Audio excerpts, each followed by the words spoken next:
नमस्कार, आप देख रहे हैं वी टाइम न्यूज। बढ़ते हैं छत्तीसगढ़ की खबरों की ओर। भानुप्रतापपुर उपचुनाव के लिए मतदान होने के बाद भी प्रदेश में राजनीतिक सरगर्मियां तेज हैं। आरक्षण के मुद्दे पर आबकारी मंत्री कवासी लखमा के बयान पर पूर्व मंत्री केदार कश्यप का विवादित बयान सामने आया है, जिसमें उन्होंने लखमा को चुनौती देते हुए कहा है कि अगर वे असली माँ बाप के बेटे हैं तो तत्काल अपने पद से इस्तीफा दे दे। दरअसल भानुप्रतापपुर उपचुनाव में प्रभारी मंत्री कवासी लखमा कांग्रेस प्रत्याशी के पक्ष में चुनावी प्रचार के दौरान स्थानीय आदिवासियों से कहा था कि विशेष सत्र बुलाकर आरक्षण को लागू कर दिया जाएगा, जिसके साथ ही सभी को आरक्षण का लाभ मिलना शुरू हो जाएगा।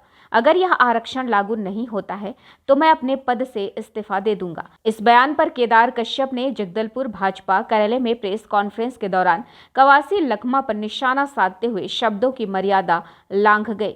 उन्होंने यहां तक कह डाला कि अगर कवासी लखमा असली माँ बाप के बेटे हैं तो अपने पद से तत्काल इस्तीफा दे दे।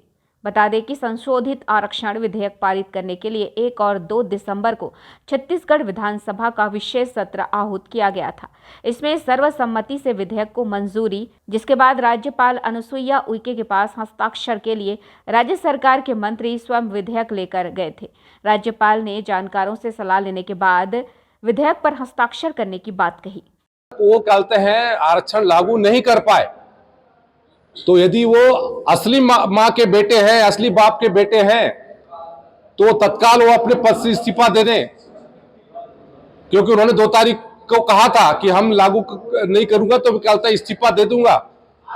तो आज यदि वास्तव में यदि नहीं कर पा रहे हैं तो उनको इस्तीफा देना चाहिए, क्योंकि उनके हिसाब से आज यहाँ पर आरक्षण लागू नहीं हो पाया, न यहाँ पर हमारे लोगों को नियुक्तियां हो रही है, न हमारे लोगों का जो कहते हैं प्रवेश होना चाहिए वो नहीं हो पा रहा है।